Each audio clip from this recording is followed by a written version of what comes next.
Hello. కానమోకు కథావచనం మోహనవచనం పరిజ్ఞాన హితబాండం. శ్రోతలకు ఆహ్వానం, నమస్కారం. చదవదగునెవరు రాసిన తదుపరి చదివిన వెంటనే మరువక పలువురికి వినిపింపబూనిన అది ఏ పరిజ్ఞాన హితబాండమౌపో మహిళ మోహనవచనమై విరాజిల్లు. పరిజ్ఞాన హితబాండం లక్ష్యం ప్రతివారీ సమాచార హక్కు. ఆ స్ఫూర్తితోనే ఇప్పుడు డాక్టర్ కడియాల వెంకటరమణ విరచిత అంశంగా మార్క్సిజం మార్గంలో అభ్యుదయ, విప్లవ, పరిణామ తెలుగు సాహిత్యం అనేటువంటి అంశాన్ని ఇప్పుడు మీ కానమోకు కథావచన శ్రోతలకు మీ కానమోకు స్వరంలో వినిపిస్తాను, వినండి. మార్క్సిజం మార్గంలో అభ్యుదయ, విప్లవ, పరిణామ తెలుగు సాహిత్యం. ఇక వినండి. ఆధునికాంధ్ర కవిత్వంపై మార్క్సిజం ప్రభావం. సమాజం రెండు వర్గాలుగా విడివడి ఉంది. ఏ వర్గానికి వర్గం ఆ వర్గం తన ప్రయోజనాల్ని నిరంతరం కాపాడుకుంటుంది. ఇందుకోసం తన ప్రత్యర్థి వర్గంతో నిరంతరం ఘర్షణ పడుతుంది. కవులు, కళాకారులైన సృజనపరులు ఏదో ఒక వర్గానికి ప్రాతినిధ్యం వహిస్తారు. 1848లో మార్క్స్, ఏంగెల్స్ వారి రచన కమ్యూనిస్టు ప్రణాళిక విడుదలైంది. ఈ రచన ప్రపంచంలో ఒక సంచలనాన్ని సృష్టించింది. ప్రపంచంలోని అనేక దేశాల్లో కమ్యూనిస్టు పార్టీలు ఏర్పడ్డాయి. 1917 అక్టోబర్లో రష్యాలో లెనిన్ నాయకత్వాన విప్లవం వచ్చి కమ్యూనిస్టు పార్టీ ప్రభుత్వాన్ని ఏర్పాటు చేసింది. ఈ విప్లవం ప్రపంచంలోని కవులు, కళాకారులైన సృజనకారుల్ని ఏదో ఒక వర్గం వైపు నిలబెట్టింది. తెలుగు నేలపై ఉన్న కవులపై అక్టోబర్ విప్లవం, మార్క్సిజం ప్రభావం పడింది. దీంతో వీరి రచనలు మార్క్సిజం వెలుగులో వెలువడ్డాయి. మొదట ఉన్నవ లక్ష్మీనారాయణ రాసిన మాలపల్లి నవల్లో మార్క్సిజం ప్రభావం కనపడుతుంది. తక్కెళ్ల జగ్గని బోధలు. ఆ తరువాత 1934-35లో రైతు భజనావళి, ప్రభ పత్రికలు తెలుగు కవిత్వాన్ని సమాజపరం చేశాయి. తరువాత వచ్చిన తెలుగు కవిత్వం పీడిత ప్రజలకు ప్రాతినిధ్యం వహించింది. శ్రీశ్రీతో మొదలైన నూతన కవిత్వాన్ని అభ్యుదయ కవిత్వం అని పిలుస్తున్నాం. ప్రతి సమాజానికి ఏదో ఒక తత్వశాస్త్రంపై విశ్వాసం ఉంటుంది. వారు వెలిబుచ్చే ప్రతి అభిప్రాయం ఒక తత్వశాస్త్ర భావనే. ఏ తాత్విక భావాలు సమాజాన్ని ముందుకు నడుపుతాయో, ఏవి సమాజాభివృద్ధిని అడ్డుకుంటాయో ప్రజలు నిర్ణయించుకోవాలి. భారతదేశ సమాజంలో భావవాద ధోరణులతో పాటు భౌతికవాద ధోరణులు ఉన్నాయి. వైజ్ఞానికత, హేతుబద్ధత, శాస్త్రీయతతో కూడి ఉండడం వలన మార్క్సిజానికి ఆధునిక తత్వచింతనగా గుర్తింపు వచ్చింది. 20వ శతాబ్దంలో పారిశ్రామికీకరణ అభివృద్ధి చెందడంతో కార్మిక వర్గం బలమైన వర్గంగా రూపొందింది. మార్క్సిజం ఈ వర్గం సిద్ధాంతమైంది. రష్యాలో మార్క్సిజం ప్రాతిపదిక విప్లవం విజయవంతమైంది. దీనితో ఈ సిద్ధాంతం ప్రపంచమంతా దావానంలా వ్యాపించింది. అందులో భాగంగా మన దేశంలో 20వ శతాబ్దం రెండో దశాబ్దిలో ప్రసరించిన మార్క్సిజం సామాజిక, రాజకీయ రంగంలో దాని ప్రయోగం మొదలైంది. ఈ భౌతికవాద దృక్పథం సాహిత్య రంగంతో పాటు ఇతర రంగాల్లో కూడా తన ప్రభావం చూపింది. మార్క్సిజం శ్రమజీవుల సిద్ధాంతంగా సామాజిక వ్యవస్థ మార్పుకు దోహదం చేసేది కావున దీని ప్రయోగ పరిధి విస్తృతం, వేగవంతం అయ్యింది. సమాజంలో అత్యధికంగా ఉన్న శ్రమజీవుల సిద్ధాంతం కావున భారత భావజాలంలో కలిసిపోయింది. ప్రపంచంలోని అన్ని భాషా సాహిత్యాలపై, అలాగా తెలుగు సాహిత్యంపై కూడా తన ప్రభావం నెరపింది. అభ్యుదయ కవిత్వం మార్క్సిజం. ప్రబంధ కవిత్వం సామాన్య జనబాహుళ్యానికి దూరంగా ఉంది. పద సాహిత్యం ప్రజలకు చేరువయ్యింది. వేమన వ్యవహారిక భాషలో సమాజంలోని కుళ్ళును ఎండగట్టాడు. తద్వారా వేమన పద్యాలు నిరక్షరాస్యులను కూడా కదిలించాయి. పేద ప్రజల నిత్య జీవిత సమస్యలైన ఆకలి, దారిద్ర్యం, నిరుద్యోగం లాంటి సమస్యల పరిష్కారానికి కొత్త గొంతుక అవసరమైంది. ఉన్నవ లక్ష్మీనారాయణ మాలపల్లి నవల్లో మార్క్సిజం భావన ప్రతిఫలించింది. పనివాళ్లందరూ ఏకమైతిరిరా, ప్రపంచమే మీది అంటూ తక్కెళ్ల జగ్గని ధర్మబోధలు. 1935లో భారత అభ్యుదయ రచయితల సంఘం ఏర్పడింది. 1936 ఏప్రిల్లో లక్నోలో ప్రేమ్చంద్ అధ్యక్షతన ప్రథమ మహాసభ జరిగింది. 1943లో ఆంధ్రలో అభ్యుదయ రచయితల సంఘం ఏర్పడింది. తెనాలిలో తాపీ ధర్మారావు అధ్యక్షతన ప్రథమ మహాసభ జరిగింది. తొలితరం అభ్యుదయ కవుల్లో శిష్లా ఉమామహేశ్వరరావు, శ్రీశ్రీ, నారాయణబాబు, ముద్దుకృష్ణ, జలసూత్రం, పాలగుమ్మి పద్మరాజు, పట్టాభి, దేశరాజు కృష్ణశర్మ, పురిపండ అలాంటి ప్రముఖులు. శ్రీశ్రీ అభ్యుదయ కవిత్వాన్ని గూర్చి అభ్యుదయ రచయితలు తెచ్చిన విప్లవం రసావిష్కరణకు, రసాస్వాదనకు సంబంధించినది. సాహిత్యం ఒక భోగ వస్తువుగా పరిగణించే దృక్పథం మీద వీరు తిరగబడుతున్నారు. నేటి రచయితకు ప్రజలే ప్రమాణం. కొన్ని కారణాల వల్ల సాహిత్యానికి దూరమైపోయిన ప్రజల జీవితాలను మళ్ళీ సారస్వతోముఖంగా తిప్పటానికి నేటి రచయితలు పాటుపడుతున్నారు అన్నారు. ఇక ప్రజానాట్య మండలి మార్క్సిజం సిద్ధాంతాన్ని సామాన్య ప్రజలు అవగాహన చేసుకునే క్రమంలో అలా చేసుకోలేరు. కవులు, కళాకారులు వ్యవస్థ మార్పు కోసం సిద్ధాంతాన్ని, ఆ రాజకీయాలను తమ కళల ద్వారా ప్రజల్ని సాంస్కృతికంగా సంసిద్ధుల్ని చేస్తారు. ఆ పనిని ఆంధ్రదేశంలో కవులు, కళాకారులు సంపూర్ణంగా నెరవేర్చారు. అందులో భాగంగా ప్రజానాట్య మండలి, మా భూమి, ముందడుగు మొదలైన నాటకాల ద్వారాను, పాటల ద్వారాను ప్రజల్ని చైతన్యవంతం చేసింది. సుద్దాల హనుమంతు, వేములపల్లి శ్రీకృష్ణ, తిరునగరి రామాంజనేయులు, శంకర సత్యనారాయణ, నాజర్ మొదలగు వారు రాసిన పాటలతో ప్రజానాట్య మండలి గ్రామాల్లోని ప్రజల్ని మార్క్సిస్ట్ రాజకీయాలకు సంసిద్ధుల్ని చేసింది.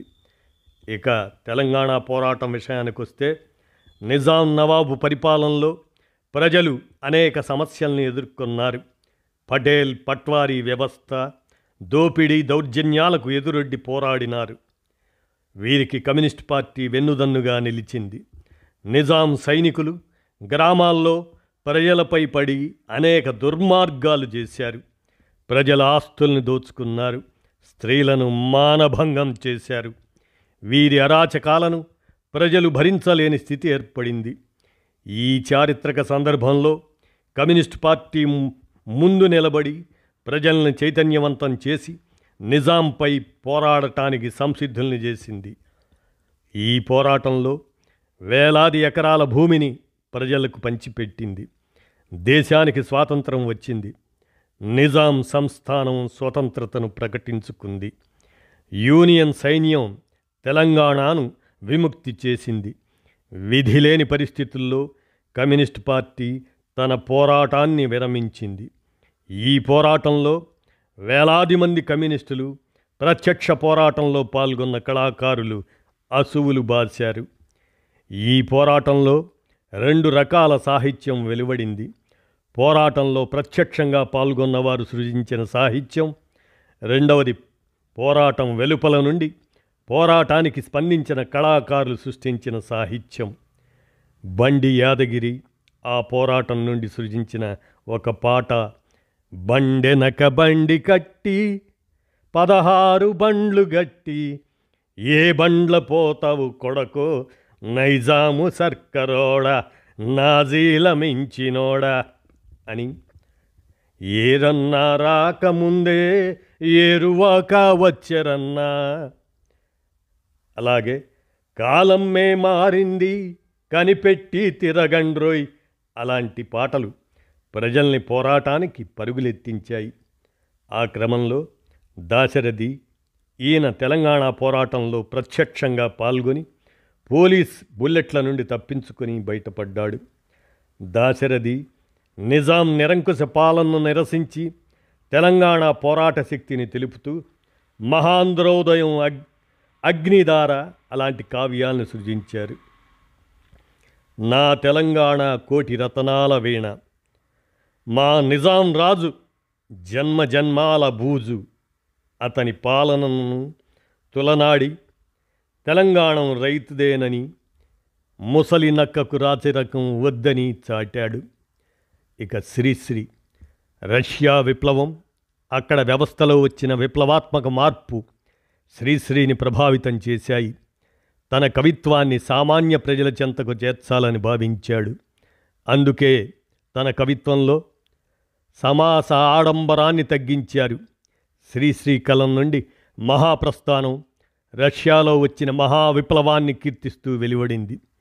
ఈ కావ్యం తెలుగు కవిత్వాన్ని గొప్ప మలుపు తిప్పింది. మరో ప్రపంచం మరో ప్రపంచం మరో ప్రపంచం పిలిచింది, పదండి ముందుకు పదండి తోసుకు, పోదాం పోదాం పైపైకి, కనబడలేదా మరో ప్రపంచపు అగ్ని కిరీటపు దగదగలు, ఎర్రబావుట నెగనెగలు అంటూ మహాప్రస్థానం సాగించమని ప్రజల్ని చైతన్యవంతం చేశాడు. ఈ కావ్యంలో అసమ వ్యవస్థ స్థానంలో సమసమాజాన్ని స్థాపించాలని, ఆ వ్యవస్థలోనే పేద ప్రజలు వారి సమస్యలు పరిష్కారం అవుతాయని ఉద్బోధించాడు. 1930 దాకా తెలుగు కవిత్వం తనను నడిపిస్తే ఆ తర్వాత తెలుగు కవిత్వాన్ని తాను నడిపించానని చాటుకున్నాడు శ్రీశ్రీ. మహాప్రస్థానానికి చలం యోగ్యతాపత్రం ఇచ్చాడు. రాత్రి చీకట్లో లోకం నిద్రలో భయంకర స్వప్నాలు కంటూ దీనంగా పలవరించే సమయాన ఉషాగమనాన్ని గుర్తించి స్వాగతమిచ్చే వైతాళికుడు శ్రీశ్రీ. తెలుగు కవిత్వాన్ని స్వాగతించి దీవించి ఊగించి శాసించి రక్షించే అపూర్వ శక్తి మహాప్రస్థానం అని చలం కొనియాడాడు. ఆ క్రమంలోనే నారాయణబాబు విప్లవ వీరుడు భగత్ సింగ్ను ఉరితీసినప్పుడు గాంధీజీ సహాయ నిరాకరణ ఉద్యమాన్ని నిరసించాడు. భగత్ సింగ్ ఔన్నత్యాన్ని చాటుతూ క్రతువంటూ పశువంటూ నేను బలి ఇచ్చిన ఋషులంతా పటాపంచలైనారు, నీ గళమ్మున నిరాకరణ సూత్రం వైచి నిలువున ఉరితీశారా నా తండ్రి అని విమర్శించాడు. ఈయన రుధిరజ్యోతి కావ్యం అభ్యుదయ సాహిత్యంలో ఒక గొప్ప కావ్యం. పేదలకు ప్రతినిధిగా గడ్డిపరకను భావించి నడవండి నడవండి నా మంచి నడవండి, పూజల సమయాల పువ్వును అవసరం తీరాక అవతల కనబడితే చుల్కనగా చూచేటి గడ్డిపరకను అని పేదల్ని దోపిడీ చేసే బడా నేతల్ని నిరసించాడు నారాయణబాబు. అదే క్రమంలో ఆరుద్ర, తోమేవాహం, సినీవాలి, కోనలమ్మ పదాలు, పైలా పచ్చీసు, శుద్ధ మధ్యాక్కరాలు, ఇంటింటి పద్యాలు అభ్యుదయ పందాలో రాసినవే. ఈయన అంత్యప్రాసను అతి చాకచక్యంగా తన కవిత్వంలో ఉపయోగించాడు. మన స్వతంత్రం మేడిపండు, మన దరిద్రం రాచపుండు అని మన దేశ స్వాతంత్రంలోని లోగుట్టును బయటపెట్టాడు. కళ నిజపరచటం కాదు కవిత్వం, నిజాన్ని కలగనడమే దాని తత్వం అని ఆరుద్ర కవిత్వ తత్వాన్ని గుర్చి వ్యాఖ్యానించాడు. అదే క్రమంలో కుందుర్తి వర్గ పోరాటం ద్వారా సమసమాజం ఏర్పడుతుందని ఆకాంక్ష వెలిబుచ్చాడు. అందుకే నా గీతం నరజాతి విముక్తి సంగీతం అన్నాడు. నగరంలో వాన, మేఘమాల, హంస ఎగిరిపోయింది, దండయాత్ర అనేవి ఆయన కావ్య సంపుటాల్లో ముఖ్యమైనవి. నిజాం నవాబు పరిపాలనలో అధికారుల దౌర్జన్యాలను ప్రశ్నిస్తూ 16 పసుపు చీర పమిటి చెంగు మీద ప్రశ్నల దారాలు లాగుతున్నాడు పోలీసు అధికారి. కవిగా తానెప్పుడు ప్రజల పక్షమేనంటూ వారిని చైతన్యం చేసి ముందుకు పొమ్మంటాడు. ఈ నేల ఎవరిది? కోటి ప్రజల సొత్తు గదా. కొందరు వద్దంటే ఒప్పుకోని చరిత్ర, ముందుకు పద అని అన్నాడు. భూస్వాములు భూముల్ని తమ గుప్పెట్లో పెట్టుకొని రైతుల్ని అర్ధబానిసలుగా మార్చారని చెబుతూ మనం నివసించే భూమి గుండ్రంగా ఉంది భూస్వాముల చేతుల్లో అని ఆవేదన వ్యక్తం చేశాడు. అదే క్రమంలో సోమసుందర్ ఒక వీరుడు మరణిస్తే వేల కొలది ప్రవహింతురు అన్న వీరి మాట పోరాటాల్లో పాల్గొనే కార్యకర్తలకు చైతన్య నినాదమైంది. అభ్యుదయ ఉద్యమంలో వీరి వజ్రాయుధం ఒక మహోన్నత కావ్యం. ఈ కావ్యం ప్రభుత్వ ఆగ్రహానికి గురై నిషేధించబడింది. అయితే శ్రామిక ప్రజల గౌరవాదరాల్ని పొందింది. వృద్ధ జగతి సమాధిపై సమధర్మం ప్రభవించాలన్నది వీరి ఆకాంక్ష. సోమసుందర్ యంత్రభూతముల కోరలు తోమే కార్మికులను ఉద్దేశించి అదిగదిగో ఫ్యాక్టరీ, ధనమదాంధ అధికారులు, కనికార రహిత గర్వం ఆకృతి అయి నిలిచిన ఫ్యాక్టరీ, అదిగో అది పొగగొట్టం, ధనస్వామి నిర్దయవలే నించుని భుగభుగమని పొగల్జిమ్మే చిమ్మిని అని కార్మికులు తమ పట్ల దయలేని ఫ్యాక్టరీ యజమానులకు తమ శక్తియుక్తుల్ని ధారపోసి నిర్వీర్యమైపోతున్న వైనాన్ని నిరసించాడు. అదే క్రమంలో అనిశెట్టి సుబ్బారావు 40 కోట్ల ప్రజ విప్లవ కంఠం నాది అని వ్యవస్థలో రావలసిన విప్లవ మార్పుకై తపించాడు.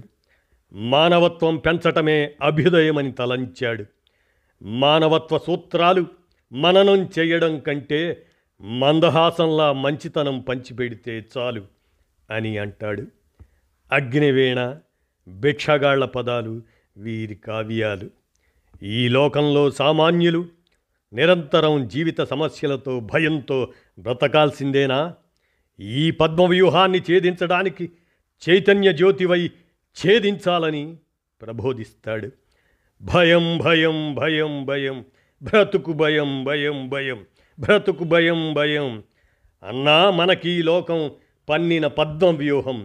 భీరువులో పీడితులో పెరిగి రండి మానవులై, చైతన్య జ్యోతులారా జగతిని శాసించండి అంటూ ఈ సమాజంలో బాలల స్థితిగతులపై ఆవేదన వ్యక్తం చేస్తూ, నా ప్రాణమిత్రులారా, ఈ లోకపు శాసనాలు ఎంగిలాకులిస్తాయి, ఇనుప కమ్ములిస్తాయి. ప్రభుత్వ శాసనాలు బాలల్ని రేపటి ఉన్నత మానవులుగా తీర్చిదిద్దటం కాకుండా భిక్షగాళ్లుగా, నేరగాళ్లుగా తయారు చేస్తున్నాయని ఆవేదన వ్యక్తం చేశాడు. అదే క్రమంలో గంగినేని వెంకటేశ్వరరావు వీరి ఎర్ర జెండాలు కథల సంపుటం, పోరాట వీరుల గాథలు. ఈయన తెలంగాణ పోరాటంలో పాల్గొని పోలీస్ క్యాంపుల్లో తీవ్ర నిర్బంధాన్ని, హింసను ఎదుర్కొన్నారు. వీరి ఉదయని కావ్య సంపుటం యథార్థ జీవిత సంఘటనలతో కూడింది. ఒళ్ళు పగిలిన పుండయిందా? కాళ్ళు నెత్తురు చారలయ్యాయా? తూలి పడుతున్నారేం? కామ్రేడ్స్, ఎర్ర జెండా చిన్నబుచ్చుకోదా? ప్రపంచాన్ని వెలిగించే పతాకాన్ని నిలబెట్టండి. ప్రభుత్వ నిర్బంధాన్ని, అణచివేతను, హింసను భరిస్తూనే అలసిపోకుండా పోరాటాన్ని మునుముందుకు నడపాలనే దీక్షను పై కవితలో ఆ కవి ప్రోధి చేస్తున్నాడు. 1955 ఆ ప్రాంతంలో ఆంధ్రాలో జరిగిన సాధారణ ఎన్నికల్లో కమ్యూనిస్ట్ పార్టీ ఓడిపోయింది. దీంతో అభ్యుదయ కవితోద్యమం కార్యకలాపాలు స్తంభించాయి. ఆ తర్వాత కూడా గజ్జెల మల్లారెడ్డి, వరవర్రావు, కమ్మిశెట్టి వెంకటేశ్వరరావు లాంటి వాళ్ళు తమ కవిత్వం ద్వారా ఈ ఉద్యమాన్ని కొనసాగించారు. విప్లవ రచయితల సంఘం ఏర్పడిన తరువాత కొందరు కవులు, రచయితలు అందులో చేరారు. అభ్యుదయ రచయితల సంఘం కూడా కొనసాగింది. ఇక విప్లవ కవిత్వం పరిణామ క్రమంలో కవిత్వం పోరాటానికి ప్రతిరూపం కావడం, కవిత్వం పాఠకుల్ని ఉత్తేజితుల్ని చేయటం, వారిని పోరాటానికి విద్యుక్తుల్ని చేయటం, సామాజిక వాస్తవికతకు అద్దం పట్టడం, చారిత్రక భౌతికవాద దృష్టి కలిగి ఉండటం, ఈ లక్షణాలు కలిగించే విప్లవ కవిత్వం గురించి శ్రీశ్రీ ఇలా అంటాడు: ఈవేళ కవిత్వం రాయాలంటే ఉత్సాహం మాత్రమే చాలదు, విప్లవ చైతన్యం ఉండాలి. ఈ చైతన్యం మార్క్సిస్ట్ సిద్ధాంతంతో వెలిగించబడినప్పుడే కవిత్వం ఉన్నతోన్నత శిఖరాలను అధిరోహించగలదు. 1970లో శ్రీశ్రీ విప్లవ సాహిత్యాభిమానుల కోరికతో హైదరాబాదులో తనకు ఏర్పాటు చేసిన సన్మానాన్ని బహిష్కరించాడు. విప్లవ రచయితల సంఘం స్థాపించాడు. దానికి అధ్యక్షుడయ్యాడు. ఈ సంఘంలో రాచకొండ విశ్వనాథ శాస్త్రి, కాళీపట్నం రామారావు, కెవి రమణారెడ్డి, వరవర్రావు మొదలగు వారు సభ్యులు. దిగంబర కవుల్లోని నగ్నముని, చెరబండరాజు, జ్వాలాముఖి, నిఖిలేశ్వర్ ఈ సంఘంలో చేరారు. శ్రీశ్రీ తన విప్లవ మార్గాన్ని ప్రకటిస్తూ సాయుధ విప్లవ భీభత్సుని సారథినై భారత కురుక్షేత్రంలో నవయుగ భగవద్గీత ఝంఝని ప్రసరిస్తాను, మంటల చేత మాట్లాడించి రక్తం చేత రాగాలాపన చేయిస్తాను అని తేల్చాడు. అది 1970 అక్టోబర్లో జరిగిన విరసం ప్రథమ మహాసభల్లో సాహిత్యం ఒక ఆయుధ విశేషం, సమగ్రమైన మానవ స్వాతంత్రం వైపే విప్లవ సాహిత్యం జరిపే మహాప్రస్థానం అని తన పోరాట మార్గాన్ని విరసం ప్రకటించుకుంది. విశ్వమానవతా మార్గాన్ని మార్క్సిజం, లెనినిజం క్రాంతి మార్గంలో ఎలుగెత్తి చాటటం అన్న ప్రధాన ధ్యేయాన్ని వెల్లడించింది. సుబ్బారావు పాణిగ్రాహి విప్లవ సాహిత్యం పాణిగ్రాహితోనే ప్రారంభమైందనవచ్చు. ఈయన ఎరుపు అనే కావ్య సంపుటం విప్లవ కవిత్వంలో మేటి రచన. ఈయన తన పాటలతో గిరిజనులను చైతన్యవంతం చేసి శ్రీకాకుళ పోరాటాన్ని నడిపించాడు. ఆ పోరాటంలోనే మరణించాడు. ఆయన కవిత్వం శత్రువుల గుండెల్లో గుబులు పుట్టించింది. దిక్కుముక్కులేని జనం ఒక్కొక్కరు అగ్ని కణం, సింహకంఠనాదంతో వస్తారిక కాచుకోండి, కమ్యూనిజానికి భయపడే వారిని హేళన చేస్తూ ఎరుపంటే కొందరికి భయం భయం, వారికన్నా మన పిల్లలు నయం నయం, ఎవరికి ఇష్టమున్నా లేకున్నా తాము కమ్యూనిస్టులమని అన్యాయాన్ని ఎదిరిస్తామని కుండబద్దలు కొట్టాడు. కమ్యూనిస్టులం మేము, కష్టజీవులం, అవునన్నా కాదన్నా అదే ఇష్టలం, అన్యాయాన్ని ఎదిరిస్తాం, న్యాయాన్ని పాటిస్తాం, అడ్డంకులు దాటేస్తాం, మా కార్యం సాధిస్తాం అని తన అభిమతాన్ని ప్రకటించాడు. నయాగరా కవితా సంకలనంలోని నా గీతం అదే రామదాస్.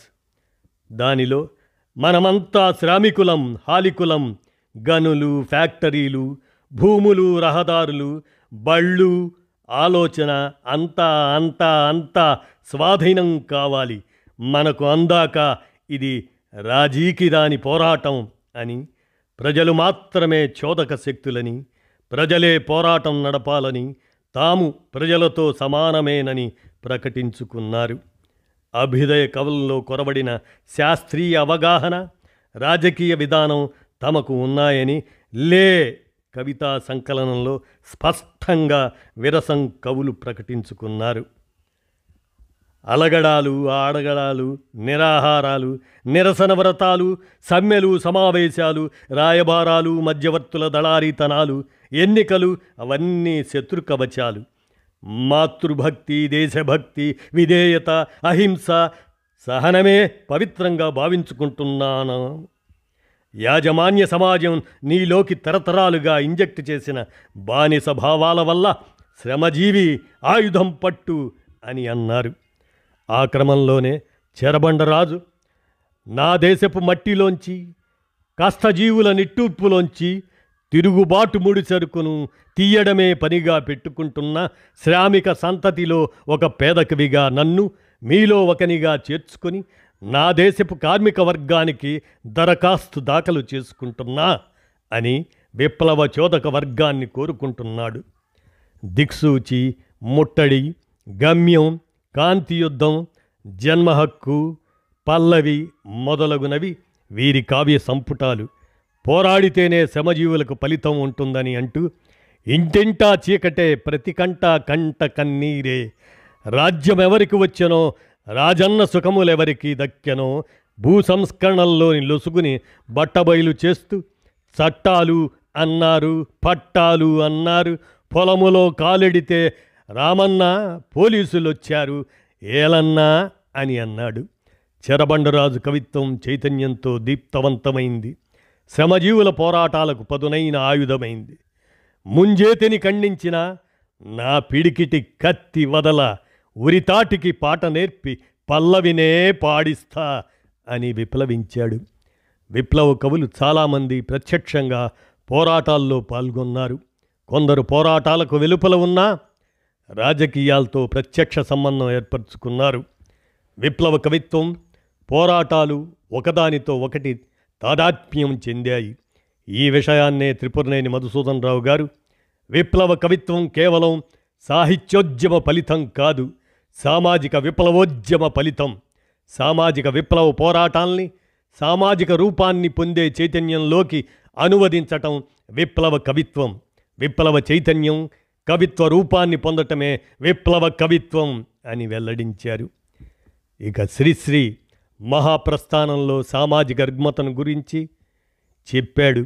అయితే ఈ రుగ్మతను తొలగించాలంటే శస్త్రచికిత్స కావాలి అంటూ ఆ శస్త్రచికిత్సే విప్లవం అంటాడు. ఆ విప్లవాన్ని సాధించటానికి విప్లవ సాహిత్యం కావాలంటాడు. ప్రజలను విప్లవ ఆచరణకు సంసిద్ధుల్ని చేయటమే విప్లవ సాహిత్య ధ్యేయం అంటాడు.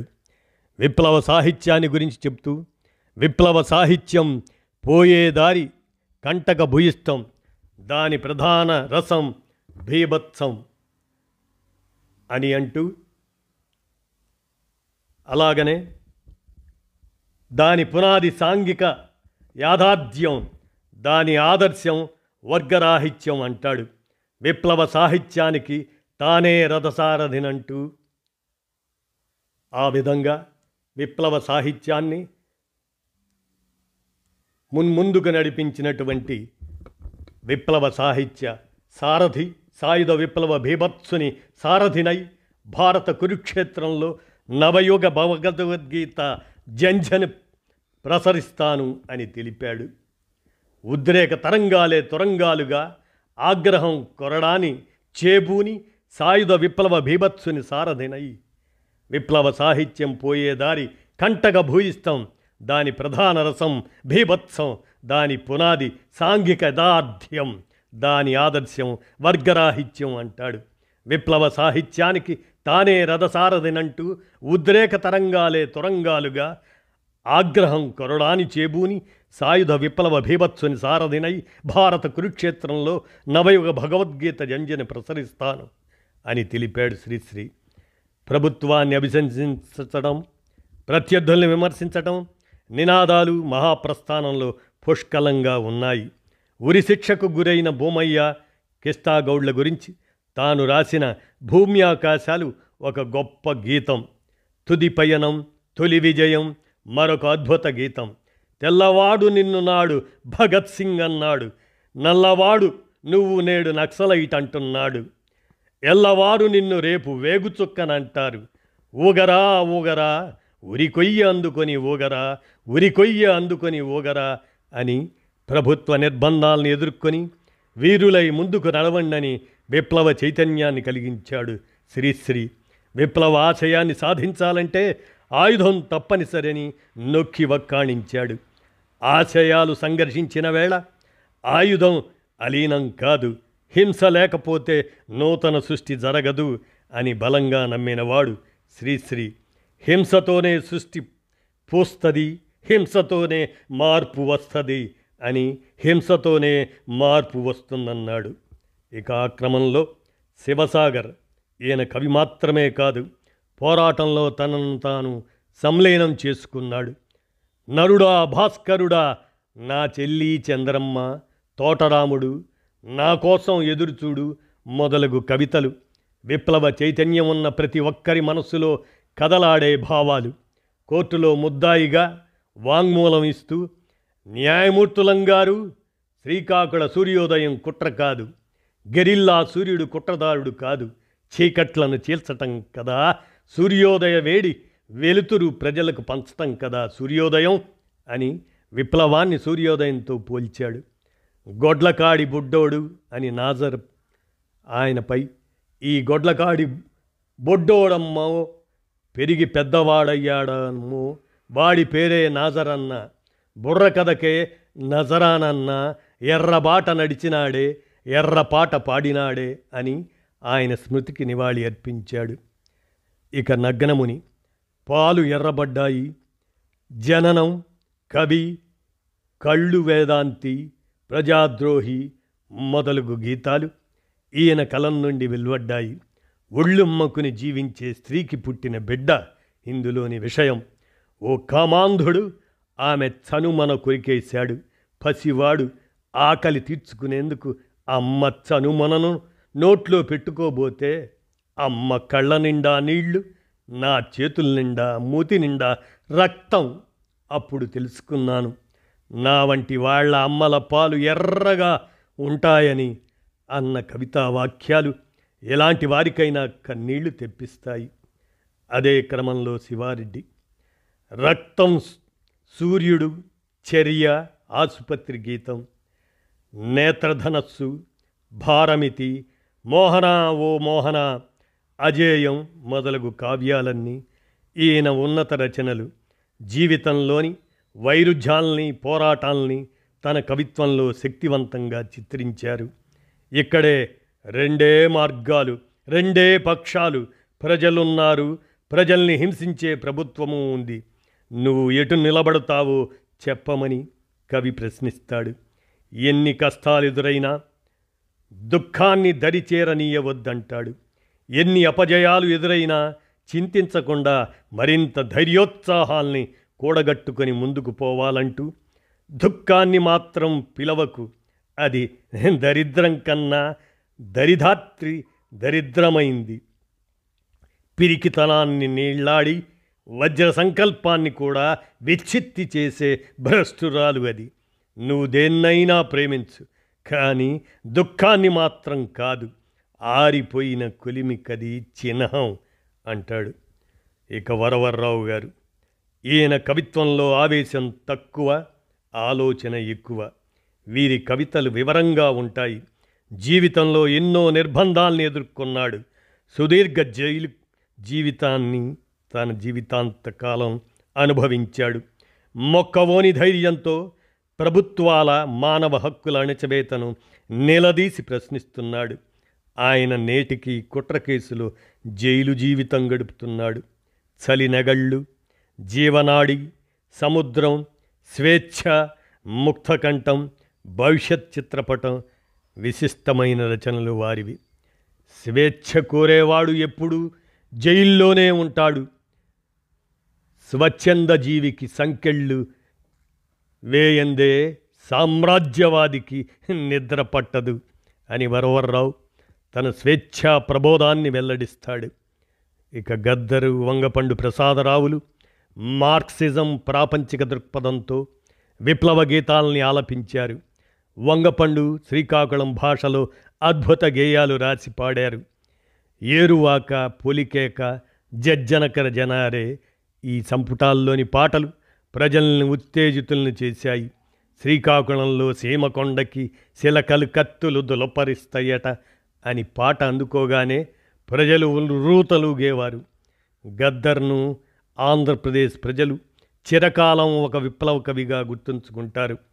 పేద కుటుంబంలో పుట్టి పేదల బతుకు కోసం తన సర్వస్వాన్ని అర్పించాడు. ఆయనపై హత్యాయత్నం జరిగినప్పుడు యావత్ ఆంధ్రదేశం ఆ చర్యను నిరసించింది. మార్క్సిజానికి బద్ధ వ్యతిరేకులు కూడా ఆయన పాట, ఆట అంటే మురిసిపోతారు.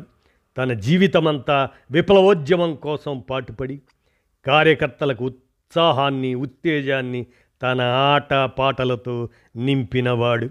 లాల్ సలాం, సిరిమల్లె చెట్టు కింద లచ్చుమమ్మో, ఏలరో ఈ మాదిగ బతుకు గ్యాంగోళ్ళమండి, ఓలీలోలీలా రంగలోలి.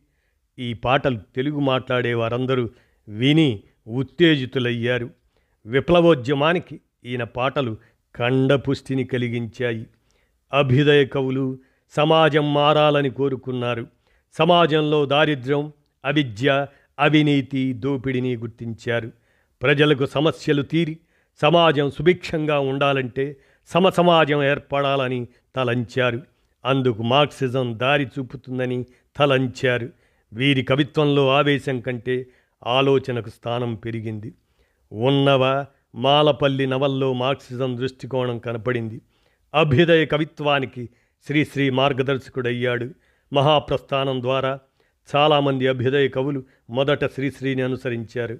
విప్లవ కవిత్వంలో ఆలోచన కంటే ఆవేశం స్థానం పెరిగింది. సిద్ధాంతం కవిత్వానికి కేంద్ర బిందువైంది. కవిత్వం రాజకీయం ఏకీకృతమైంది. కవిత్వం పోరాటంలో భాగమైంది. కవులు చాలామంది ప్రత్యక్ష పోరాటాల్లో పాల్గొన్నారు. మార్క్సిజం మరో ఆలోచనతో విస్తృతమై రాటు తేలింది. హింసే నూతన సృష్టిని సృష్టిస్తుందని కవులు భావించారు. పోరాటానికి ఆయుధం అవసరం అన్నారు. వ్యవస్థలోని హింసను హింసతోనే ఎదుర్కోవాలని భావించారు. అందుకే వీరి కవిత్వం శత్రువుపై ఆయుధాన్ని ఉసిగొల్పింది. ఈ విధంగా అభ్యుదయ విప్లవ కవిత్వాలు మార్క్సిజం చూపిన వర్గదృష్టితో, శ్రామిక జన పక్షపాతంతో వెలుగులీనింది. అదే క్రమంలో ఆ విధంగా మార్క్సిజం మార్గంలో అభ్యుదయ విప్లవ పరిణామ తెలుగు సాహిత్యం అంటూ డాక్టర్ కడియాల వెంకటరమణ విరచిత ఈ అంశాన్ని మన కానమోకు కథావచన శ్రోతలకు మీ కానమోకు స్వరంలో వినిపించాను. విన్నారుగా, ఆలోచించండి. ధన్యవాదాలు.